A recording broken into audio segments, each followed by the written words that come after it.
Fry's theme is an overture from a movie that doesn't exist. It's in different sections. The idea is that the audience, the listener, is just sort of like imagining a movie as it's going along. So there's the mysterious origin of the character, there's the action sequence, there's some sentimentality, there's drama, there's suspense. Of course, there's a triumphant conclusion.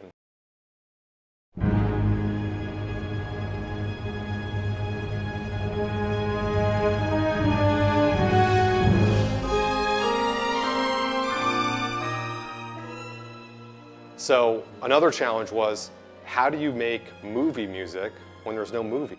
The only criteria for movie music to be movie music is to be music that's in a movie.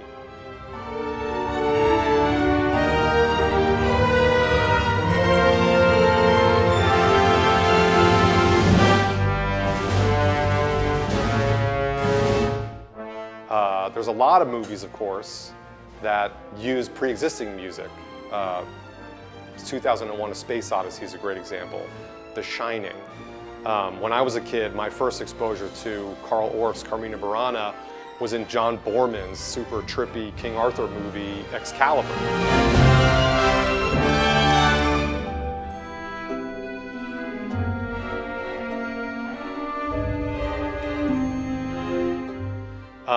But in the tradition, in the discipline of writing bespoke film music, it is possible to create music that has that sort of apparent and elusive quality of being cinematic.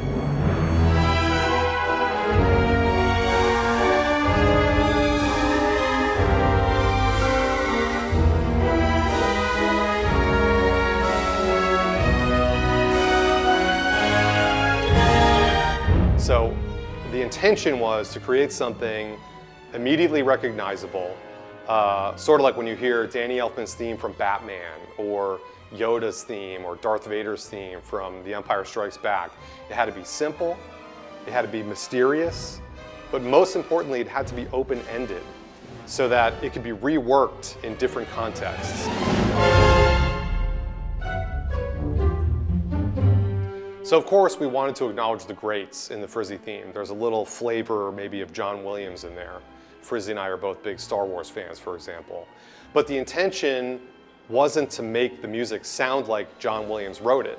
If anything, I want you to know that I wrote it. It's a totally original piece. But loosely, the idea was for the listener to think, dang, that sounds like it could have been in a Spielberg movie from the 80s. Or even more loosely, hey, what movie is that from?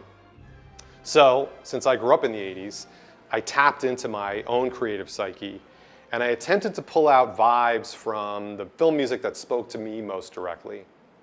In addition to John Williams, Jerry Goldsmith was a huge influence on me as a kid. He wrote the music from Explorers, Poltergeist, Alien, Total Recall, Star Trek, Chinatown. Trevor Jones is another one. You might not know who that is, but for me, his score from Jim Henson's The Dark Crystal was a huge influence, and you might hear a little bit of it in the Frzy theme. Maybe the most legendary composer that most people don't know about these days is a guy named Alex North. He wrote the music from Spartacus. Again, for me, a really influential film that he wrote the music for was called Dragon Slayer, which is this great fantasy film from the 80s. And then a few others, of course. Lee Holdridge. The definitive score for me was The Beastmaster, which I probably watched 8,000 times on TBS when I was a kid in the 80s. Basil Poledouris, whose music from Conan the Barbarian and RoboCop were hugely influential. Guys like Bernard Herrmann, Alan Silvestri, Christopher Young, Don Davis. All of them are in there somehow. Not stylistically, but just in that sense of like cinema.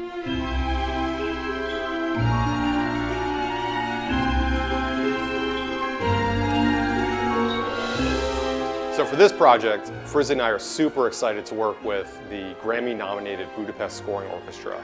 My own background, having started in film music, working in music departments for movies like Star Wars: Revenge of the Sith, Steven Spielberg's War of the Worlds, Sin City, many, many others. It was such a neat way to sort of come home, for me in particular, and work with this really amazing orchestra.